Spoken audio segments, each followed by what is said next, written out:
Bismillahirrahmanirrahim. Welcome to all my students. I hope you all are safe and well.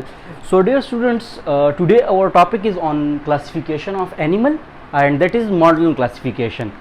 पहले lecture में हमने ancient classification पढ़ा था और उसमें हमने पढ़ा था कि सारे एनिमल्स को दो ग्रुप्स में डिवाइड किया था। एक को हमने वर्टिब्रेटा कहा था, दूसरे को हमने इनवर्टिब्रेटा कहा था। फिर हमने पढ़ा था कि मॉडर्न क्लासिफिकेशन एंशिएंट क्लासिफिकेशन से मुख्तलिफ है और इसको समझने के लिए हमें दो चीज़ें लाजमी याद रखनी है, एक पैटर्न ऑफ ऑर्गेनाइजेशन और दूसरा ग्रेड ऑफ ऑर्गेनाइजेशन।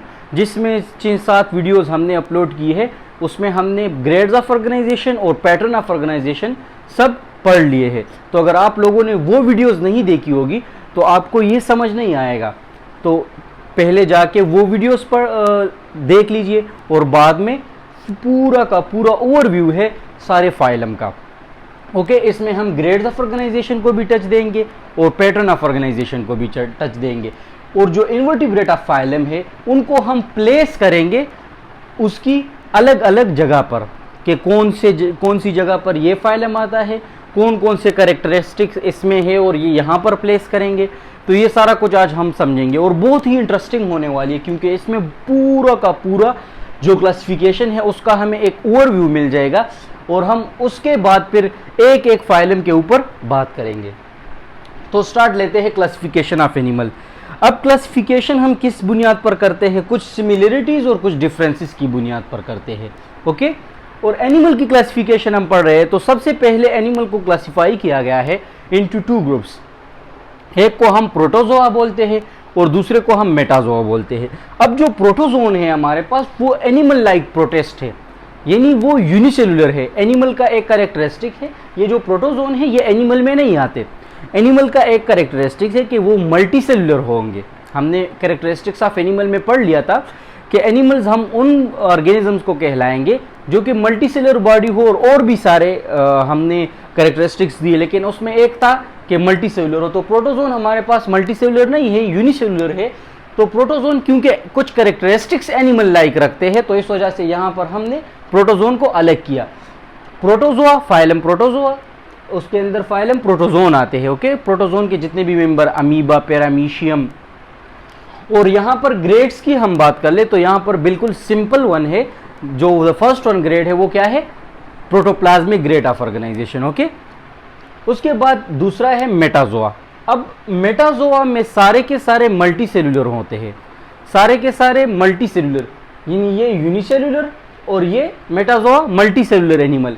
अब यहाँ से हमारे पास स्टार्ट होगी एनिमल्स का कि मेटाजोआ को हम फर्दर डिवाइड करते हैं पैराजोआ एंड यूमेटाजोआ और इसकी डिवीजन क्या है, on the basis of tissue organisation.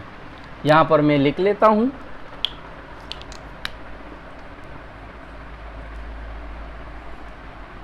on the basis of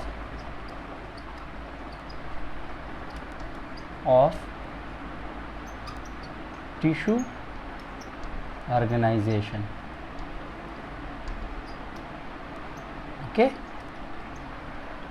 कि जिन एनिमल में टिश्यू ऑर्गेनाइजेशन हम क्या कहेंगे कि कौन से एनिमल में टिश्यू बनेंगे, ये भी मल्टी सेलुलर बॉडी है पैराजोआ एंड यूमेटाजोआ भी मल्टी सेलुलर बॉडी है, लेकिन इसमें हमारे पास टिश्यू नहीं बनेंगे, यानी सिर्फ कुछ सेल्स आपस में मिलके और डिवीजन ऑफ लेबर करके यहाँ पर क्या है, सेलुलर ग्रेड ऑफ ऑर्गेनाइजेशन, यानी सेल की बुनियाद पर, यानी डिफरेंट सेल एक पार्टिकुलर फंक्शन परफॉर्म करेगा। यानी कुछ सेल ऐसे होंगे कि वो रिप्रोडक्शन करेंगे, कुछ सेल ऐसे होंगे कि वो रिस्पायरेशन करेंगे, कुछ सेल एक्सक्रीशन करेंगे, ओके, कुछ सेल डाइजेशन करेंगे, कुछ सेल प्रोटेक्शन देंगे। तो अगर किसी भी ऑर्गेनिज्म में हमारे पास टिश्यू ना बन जाए तो उसको हम किस ग्रेड में प्लेस करेंगे, पैराजोआ में। ओके, जिसमें हमारे पास एक ही फाइलम आता है, फाइलम पोरीफेरा। तो ये फाइलम हो गया, प्लेस हो गया पोरीफेरा। कहाँ पर, पैराजोआ में। पोरीफेरा में जितने भी फाइलम के मेंबर है उनमें टिश्यू ऑर्गेनाइजेशन नहीं होती और बाकी यूमेटाजोआ के अंदर क्या है कि टिश्यू ऑर्गेनाइजेशन होगी। तो on the basis of tissue organization हमारे पास मेटाजोआ को दो में डिवाइड किया गया है, पैराजोआ एंड यूमेटाजोआ। पैराजोआ में हमारे पास एक फाइलम आ गया, फाइलम पोरीफेरा। ओके, उसके बाद यूमेटाजोआ। अब यूमेटाजोआ को फर्दर डिवाइड करते हैं on the basis of symmetry. और ये सारे पैटर्न ऑफ ऑर्गेनाइजेशन है जो हम पढ़ चुके हैं। तो symmetry on the basis of symmetry कि कौन से ऑर्गेनिज्म किस तरह की सिमेट्री रखते हैं, तो उनको हम दो ग्रेड्स में डिवाइड करते हैं। एक को हम बोलते हैं रेडिएटा। रेडिएटा इट्स मीन के those organisms which have radial symmetry they are placed in grade radiata, and those organisms which have bilateral symmetry that will be placed in bilateria. यानी वो ऑर्गेनिज्म जो रेडियल सिमेट्री रखते हैं तो उनको हम radiata में प्लेस करेंगे, और वो ऑर्गेनिज्म जो बाइलेटरिया यानी बाइलेटरल सिमेट्री रखते हैं उसको हम बाइलेटरिया में रखते हैं। तो इनमें हमारे पास क्या होगा, एक ही फाइलम आएगा रेडिएटा में, फाइलम सेलेनेट्रेटा। ये डिप्लोब्लास्टिक एनिमल है, और यहां पर हमारे पास कौन सा ग्रेड स्टार्ट होगा, टिश्यू ग्रेड ऑफ ऑर्गेनाइजेशन। यानी यहां पर आप देख सकते हैं कि यूमेटाजोआ में क्या थे, टिश्यू बन जाएंगे। तो सेलेनेट्रेट का मतलब क्या है कि इसके अंदर क्या है, टिश्यू ग्रेड ऑफ ऑर्गेनाइजेशन। यहां पर प्रोटोप्लाज्मिक ग्रेड ऑफ ऑर्गेनाइजेशन, यहां पर सेलुलर ग्रेड ऑफ ऑर्गेनाइजेशन, और यहां पर टिश्यू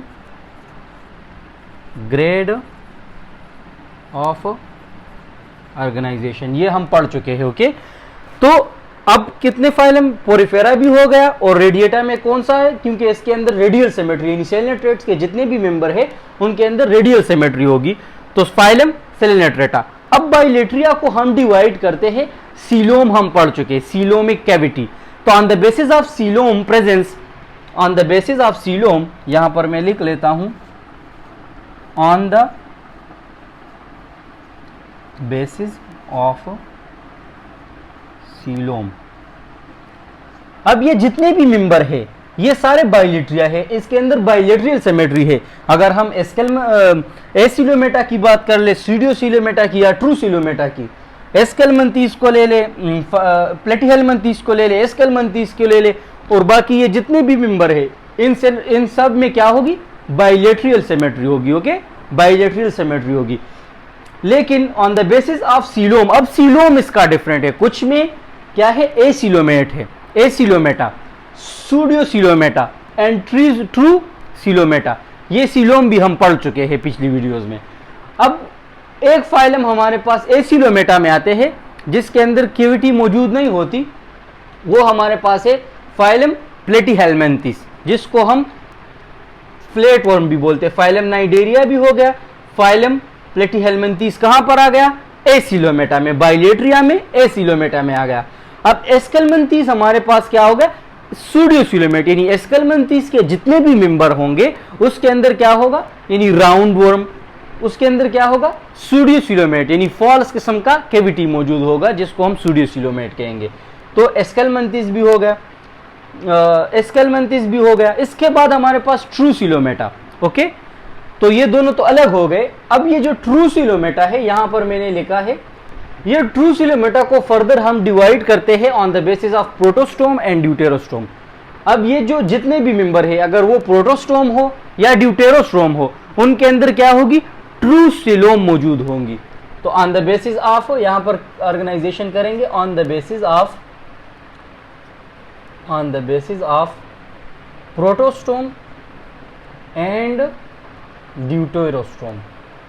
ओके, प्रोटोस्टोम हमारे पास हम पढ़ चुके हैं कि वो एनिमल जिसके ब्लास्टोपोर से फर्स्ट माउथ बनेगा, और ड्यूटेरोस्टोम वो ऑर्गेनिज्म जिसके ब्लास्टोपोर से एनस बनेगा, तो उसको हम क्या कहेंगे, ड्यूटेरोस्टोम।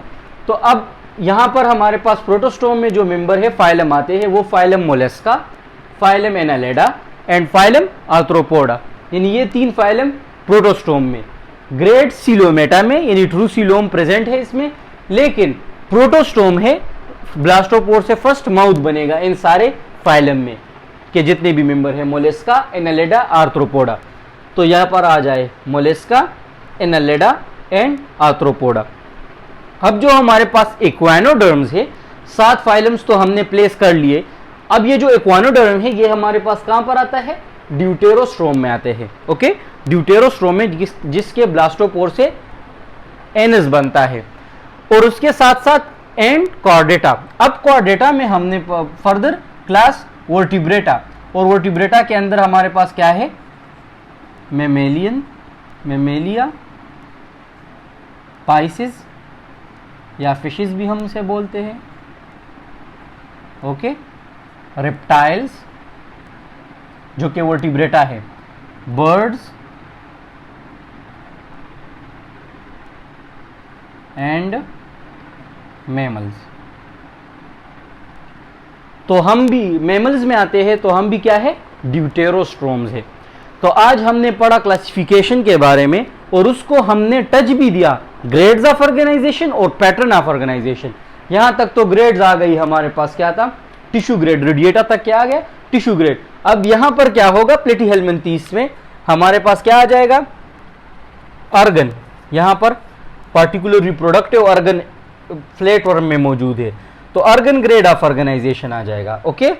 अब ऑर्गन ग्रेड ऑफ ऑर्गेनाइजेशन से बाद हमारे पास जितने भी मेंबर है, यानी ये मोलस्का हो गया, यानी प्रोटोस्टोम और ड्यूटेरोस्टोम, यानी सारे एनिमल्स के अंदर फिर सिस्टम मौजूद होते हैं, ऑर्गन सिस्टम मौजूद होते हैं, पार्टिकुलर सिस्टम, यानी रिप्रोडक्टिव सिस्टम, उसका सर्कुलेटरी सिस्टम, वो सारे सिस्टम मौजूद होते हैं। तो यहाँ पर हमारे पास जो 5 ग्रेड्स हमने पढ़ लिए, तो इस पे फिर ऑर्गन ग्रेड ऑफ ऑर्गेनाइजेशन। तो आज हमने क्लासिफिकेशन भी पढ़ा, उसके साथ साथ पैटर्न ऑफ ऑर्गेनाइजेशन और ग्रेड्स ऑफ ऑर्गेनाइजेशन को भी टच दिया। आपको मैंने बताया था कि ये क्लासिफिकेशन के लिए बहुत लाजमी है, तो अगर आप देख ले तो सिमेट्री भी आ गई, टिश्यू ऑर्गेनाइजेशन भी आ गया कि डिप्लोब्लास्टिक है, ट्रिप्लोब्लास्टिक है, सीलोम भी हम पढ़ चुके कि एसिलोमेट, सिलोमेट एनिमल्स कौन से है, फाइलम कौन से है। तो अब हम प्रोटोजोन से स्टार्ट लेंगे यहाँ से, फिर उसके बाद पोरिफेरा, फिर सेलेनेट्रेटा, फिर प्लेटीहेलमिन्थीस, एस्केलमिन्थीस, और साथ ही साथ mollusca, annelida and arthropoda and phylum echinodermata. ये 8 जो फाइलम है ये हम इनवर्टिब्रेटा में पढ़ेंगे, यानी एनिमल डाइवर्सिटी इन इनवर्टिब्रेट्स। और इंशाल्लाह फिर नेक्स्ट सेमेस्टर का कोर्स हम स्टार्ट करेंगे जो कि क्या है हमारे पास, vertebrata, animal diversity in vertebrata. तो फिर हम ये 5 डिटेल में पढ़ेंगे, कॉर्डेटा को और ये 5 सारे, ओके। तो आई होप आपको समझ आ गया होगा। अगर कोई भी क्वेश्चन हो तो आप पूछ सकते हैं, और इसके बाद लेक्चर हम पोरिफेरा प्रोटोजोआ से स्टार्ट लेंगे।